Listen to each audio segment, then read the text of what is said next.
So for the context of today's panel, we will be discussing how businesses are harnessing AI. But before I begin, I'd love to know what brings you here. And so that way we can really redirect our conversation to really serve our customer and audience in the room. So can you raise your hands if you yourself are building an AI business or are thinking of building an AI-enabled business?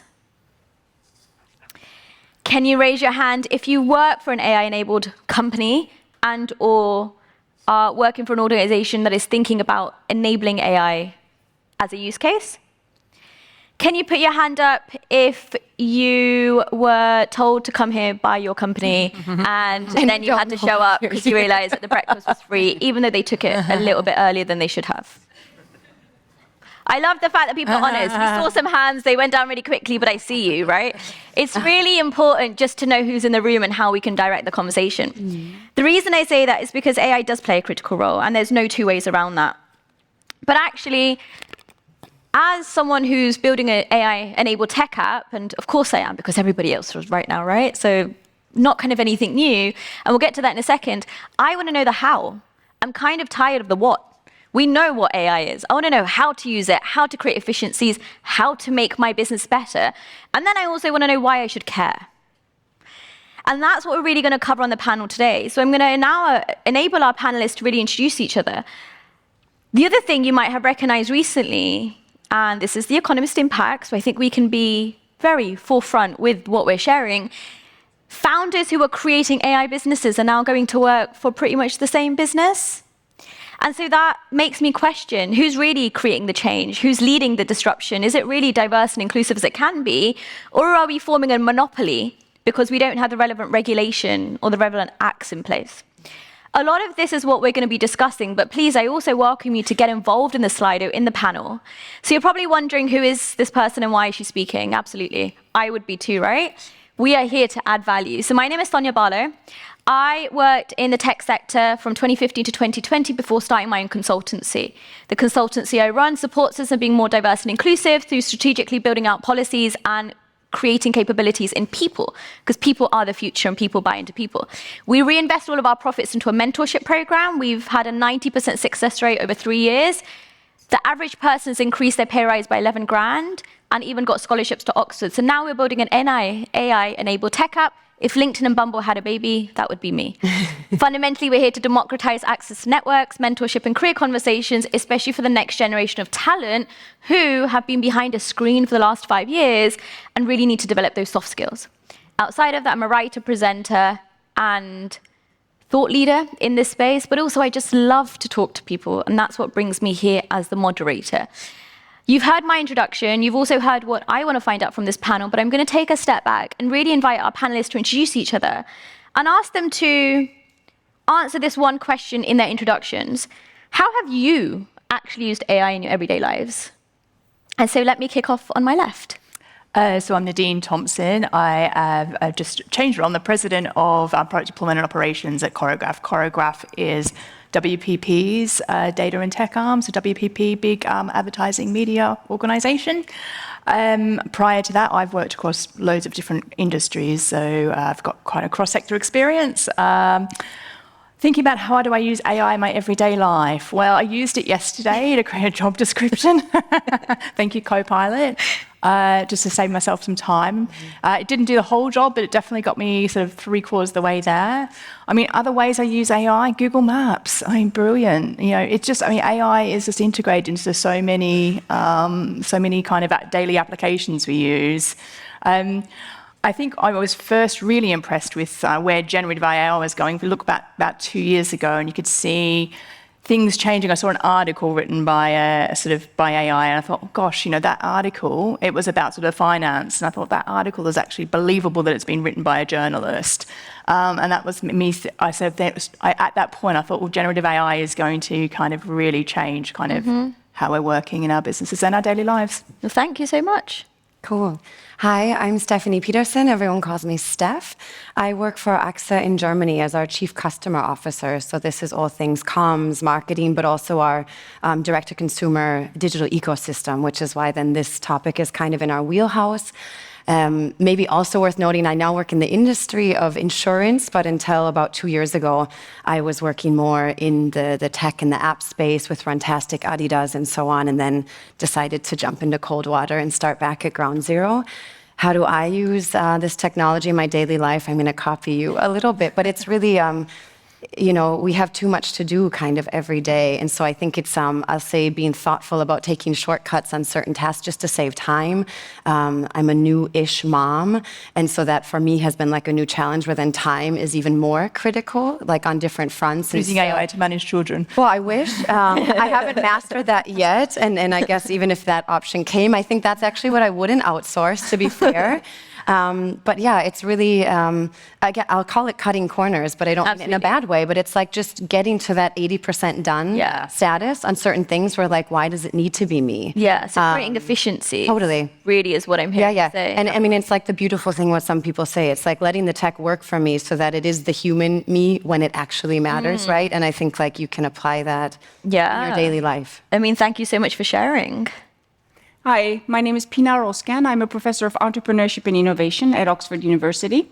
And in my daily life, I deal with AI in my research, first of all. So I am the head of a research center called Future of Finance and Technology, where we look at the specific effects of AI as well as other technologies in the financial sector. I work with fintechs and I try to understand their challenges, accessing data, which hopefully I'll get to talk about a little bit today. And then in my personal life, I'll give you a couple of examples of how I use AI or how I wish AI didn't exist. In the first one, so after this, I'm going to be going to Cambridge to be a judge in a doctoral student's thesis defense. And, it's a busy life. I've been teaching 6 hours this week already. So I asked AI to summarize the thesis for me. And it did a pretty good job, I'm sure, but I will read the thesis in detail on the train, I promise.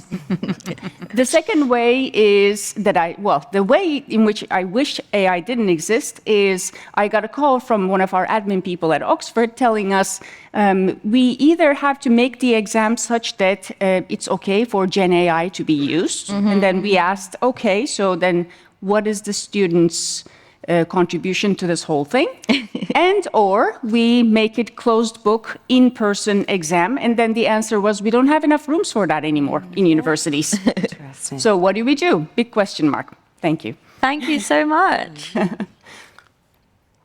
So my name is Max Pur. I'm working for Sabanci. Sabanci is a leading conglomerate in Turkey with a global footprint. And my responsibility is the digital group, and in that group I'm having different hats. One is chairman of the largest retail electronics business in Turkey for Teknosa. The other one is the chairman for the technology business, which we effectively have a huge investment progress across the world for AI infrastructure. And I'm also responsible for the transformation of the digital holding. And the holding is basically a dynamic portfolio company with investments in banking, energy, and advanced materials. And for me, the challenge to also create an AI infrastructure across it. So your question on how, each of these industries have really cases, use cases, whether it's in our cement business on how we're actually turning one of the biggest carbon emitters into very sustainable business, or in the banking and by digital and inclusive banking, or if we just look at retail electronics using data models in either to create hyper-personalization. In my personal life, I have 2 daughters, and to your point, my oldest daughter did a thesis on connected breweries and connected outlets. So for her, it was really the first step in the world of my world. So it's great, 24 years old, and seeing a girl coming up to you and say, Dad, I really am now starting to understand what you're doing. I always loved the physical things, and now going into connected, I'm opening my world, actually, and she wants to pursue actually now the world of looking at where can connected worlds go to. So that's beautiful. My youngest daughter, she's 22. She's a medical student. She just went to Kenya and saw the raw world of Kenya, but then comes back into university and uses AI for robot technologies in cancer surgery. So this is really where I am. Thank you for sharing. It's really lovely. The reason I always like to ask these questions is because I want to humanize the experience. I think a lot of us forget that we're using this technology in our everyday lives, and we look for this big magical sign to be like, how is AI going to change the world and our world? But actually the reality is that we are using AI every single day, and ultimately the point of that is because the more we use it, the more our data goes in, the less biases we're hoping will be created and it'll be more accessible. That's the, kind of Utopia. Yeah, exactly. That's utopia. That's the nice way of thinking about it. Of course, that doesn't necessarily exist. So the way that I'd like to direct this panel is I want to talk about the accessibility, and then I want to get into the use cases. So if I start with yourself, Nadine, you're only as good as your data, right? And that's what you all have said. You've said you're really only as good as your data. It's the efficiencies, the creation. You promised us that you're actually going to read the thesis. So everyone's going to message you to be like, did you read it? Or did you just, in other words, cheat? Because it's a form of cheating to some extent. So how do you make the accessible data? And if I start with Nadine, and then if you want to jump in, please feel free. It's a big question. I think just picking up something Steve said in the past panel, and I think something we've heard before, but I think having quality data is so important, and you can't just throw AI at a whole load of data and expect to get great results, like crap in, crap out. And so I think us really paying attention to the data that we're using is incredibly important. If I think about kind of accessibility, I can think of this as a use case. So just very quickly, I think of AI kind of as a bit of a triangle. So on the bottom, you have productivity tools for AI, Copilot, Office 365. On the kind of the middle layer, it's more where you're kind of having proprietary systems. You're putting AI in, and so at WPP, we'd use things like Brand Guardian, which does quality assurance of brands, or audience discovery. And at the top of the pyramid, we would have AI where it's changing your business, and this is where I'll come to the accessibility question. And that's kind of how are you using AI to actually create a different product or to do something really different with your business. And so thinking of your accessibility and entity of data question, one of the things we've been doing recently is looking at audio description of advertising and using AI to kind of put a voice over the advert that doesn't interrupt the flow of the advert, so allows the actual actors and voice of the advert to come in, but then has intelligent prompts which talks about scene setting and the advert. So if you're visually impaired, you can understand what's happening more. And that's one way of using AI to kind of help accessibility on a sort of a business perspective. Yeah, thank you. I mean, Pinar, did I pronounce your name correctly? Yeah. Yeah. What are the risks and biases that come with using data for machine learning models and decision making, especially when you alluded to the fact that it's a really good use case, right? Students are using generative AI to answer questions. We've seen that. They're also using it to do their work, to create efficiencies. Young professionals are doing it to send cold emails. You know when it's been written by AI, and you know when it's been written by a human. But to some extent, the lines are blurring as well. So what are some of the biases that do exist, and how do we, can we solve them? Maybe is a better question. And how do we solve them, right? Because I think the how is like a magical blue sky thinking. The can is is it too late? I don't think it's too late, but I think the risks and challenges depend on the industry, on the use case to a great extent. So I think that in the case of students using Gen AI, but in a sense, I think that will happen.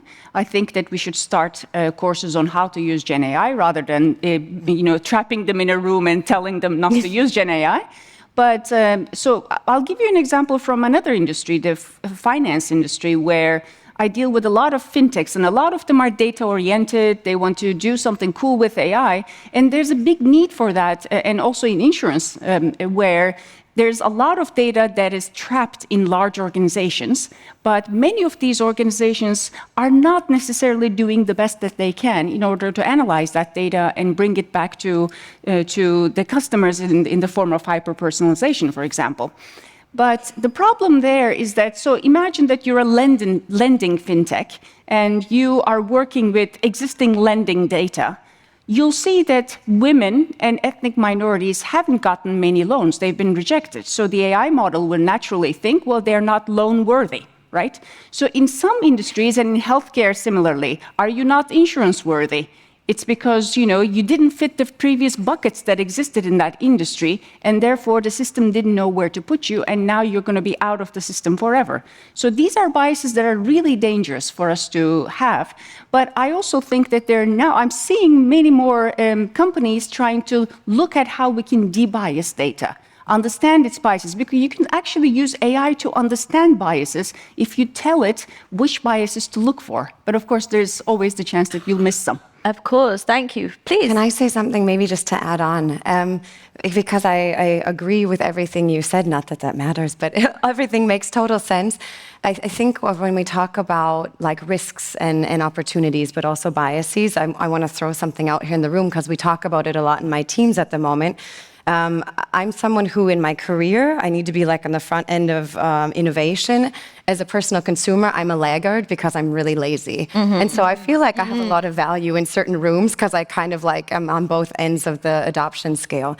I say that to say, if I think of like my parents, they're often talking about the risks and like everything that can go wrong and like, let's lock the students in the room with the books so they don't cheat and whatever. But even in a world before these technologies and the technologies that we now consider normal nowadays, like there were other opportunities and risks and there were other forms of biases. So like the fact that that exists for me in my mind is absolutely no reason to like discount it or hesitate, but it's more like how do we create environments, how do we change the norms, whether it's around education or in the future laws or regulations or whatever in different industries and different countries to embrace the good and try to minimize the bad, because humans have biases. Cool. Nevertheless, like where AI might take over in the future, it was humans in the past that were discriminating against women or against people.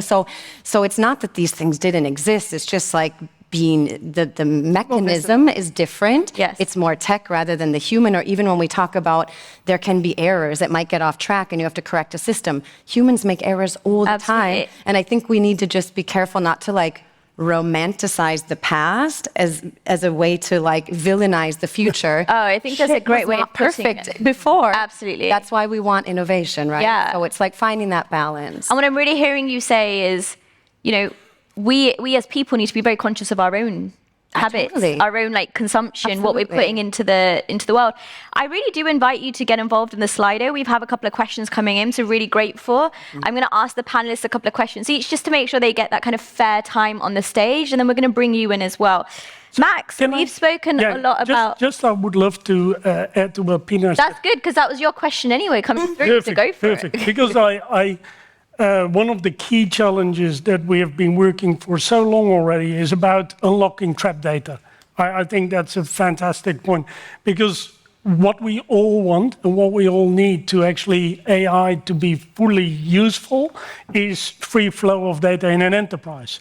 So what we often see is still our businesses are hampered by all these point-to-point architectures, why really data is suboptimal used for decision making.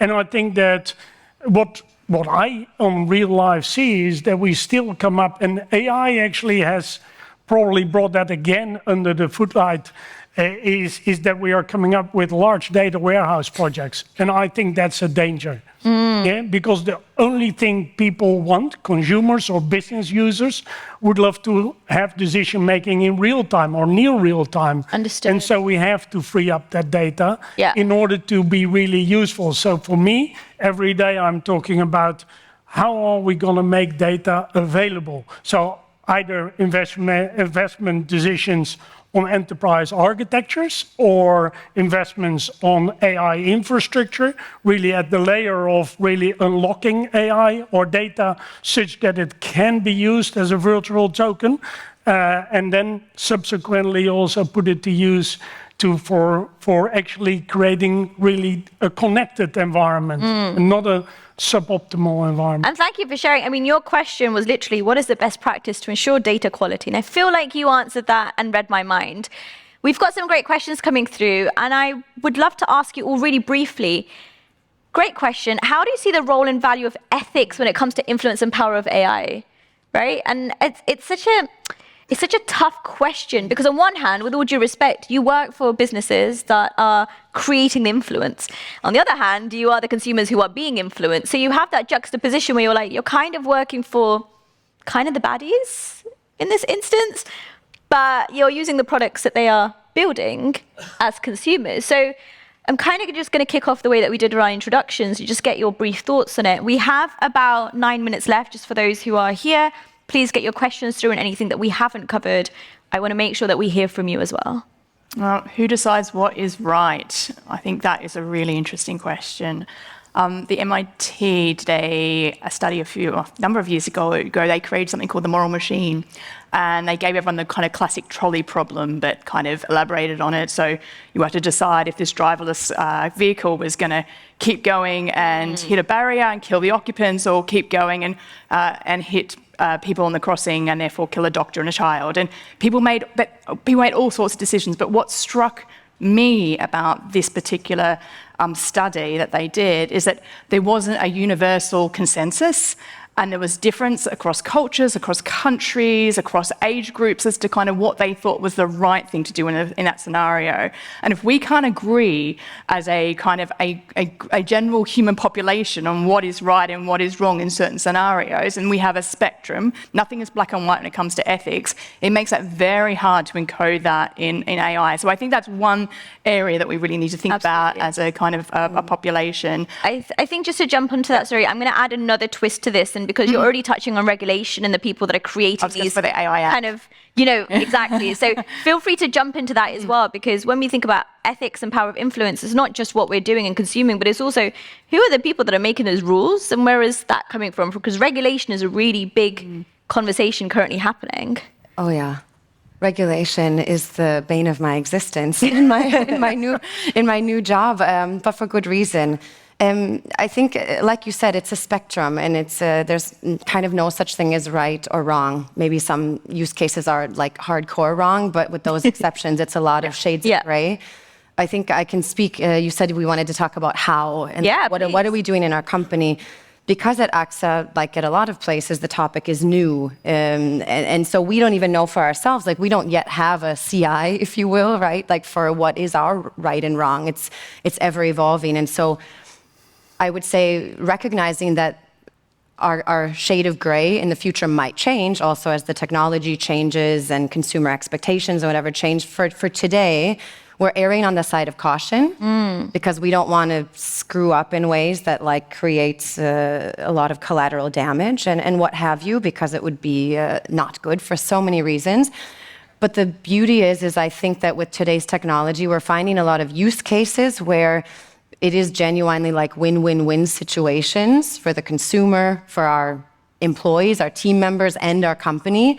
And so those are the use cases that we're leaning into. Absolutely. So I would say in the time of the Amazon guy before said today is like day one. So because we're on day one and we don't have a huge frame of reference, our default is when in doubt, lean to the side of conservatism at the moment.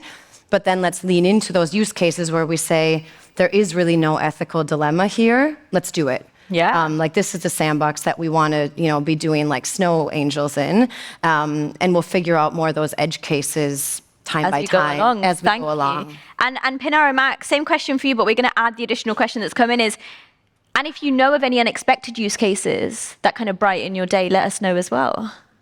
Well, first of all, I think that when we think about ethics and AI, in a sense, we're talking about it now because there's been such an explosion in the past couple of years. Yes. But we also, I think, need to keep in mind what brought us here, which is, if you think about, Amazon over 20 years ago, the way that they built their company such that data would flow between different departments in a way that a hospital or a bank could never do.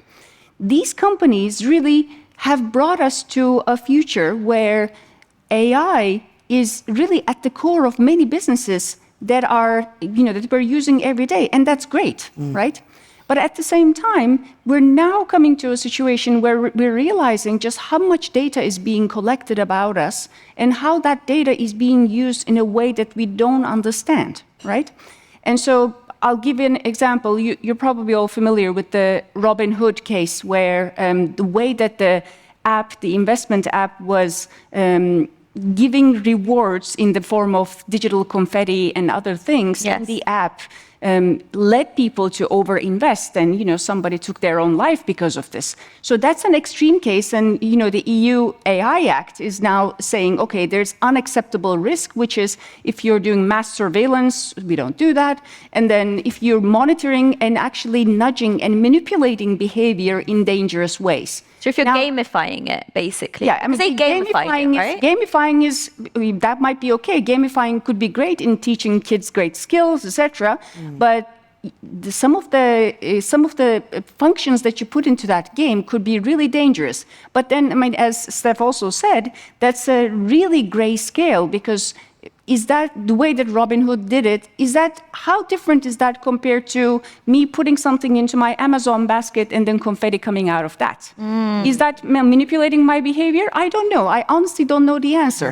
But Well, luckily, we've got Amazon in the room, so I'm sure they can tell us. And they're getting a bit more of a shout out than expected on this panel. So I feel like, are they? And the reason I say that is because have we already started defining who our market leaders are? With all due respect, you've mentioned Google, you've mentioned Amazon, you've mentioned, Robinhood, you've mentioned these use cases, and Max, we'll come back to you. Are we already at that point where we're talking about ethics and regulation? But we're also talking about, but this company is doing this and this is the one that's doing it. So are our biases already there to be like, this is the company we need to look forward to when it comes to AI? Tough question, actually. I've just laid it on you. It's a very tough question. Well, I think that examples like Amazon, I think, are very good examples.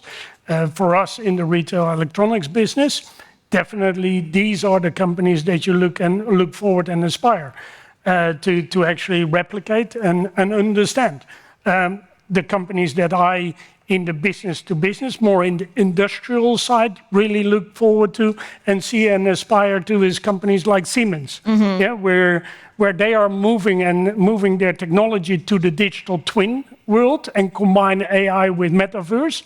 So one of the key things I'm looking at the moment is in the US, we have a big advanced material plant. We want to also put there an AI factory, basically, AI infrastructure.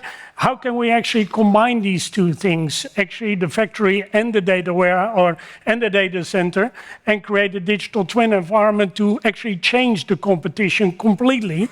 Because what is very important is that in the world of advanced materials, cost is the denominator. So cost is that all the time running, because that it goes at the expense of people. Absolutely. And that again drives another discussion. So we look at it in a different way, how we actually can move this game to a high-end technology game so that actually people can have a job, can actually learn new things and can trade. So that's my view of how we actually use cases in AI to really think, okay, how can we take it to a next level? I'm really grateful that you all have really touched on the how. I'm really grateful for everyone that's getting involved.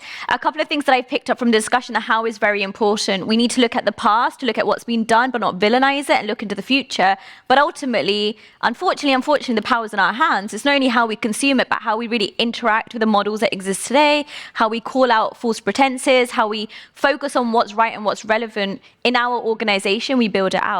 We also need to make sure that we're not just using AI for the sake of using AI, is what I'm hearing, right? It's great to create efficiencies and processes, but we need to go back and humanize it to ensure that actually the end output really makes sense for our end customer. And ultimately, there are beautiful use cases that we can draw on from different industries. It's not just the industry you're in, that's where you need to be. One use case that I really found interesting last week was I went to New York and I found that in the 1970s, there was an artist that was actually using AI to create art. And so the code that was being input was, make this look like real people doing real stuff. I'm going to summarize that as paraphrase it. And I'd never really considered the use case of art and AI. But that's because you have to go outside of your industry to look at what's already being done. It's not new. It's not 2024 and we're like, oh, it's an AI boom. That's the 1917. So things were being done. I think we just have to look outside of our own bubble. And so on that note, my final question to everyone, and we're going to kind of, go a little bit sidetrack here, but how are you learning? What are some talks, some podcasts, some books that you're listening to or reading? Who are some people that you're following? Even some hashtags, because people here, they want to take a valuable resource away. So for example, that was, I think his name was Harold Cohen, if anybody wants to look into it. Really interesting the way they're using art to create, is using AI to create art. I'm gonna go back to the panel and just say, what are some cool resources or tools or books that you'd recommend?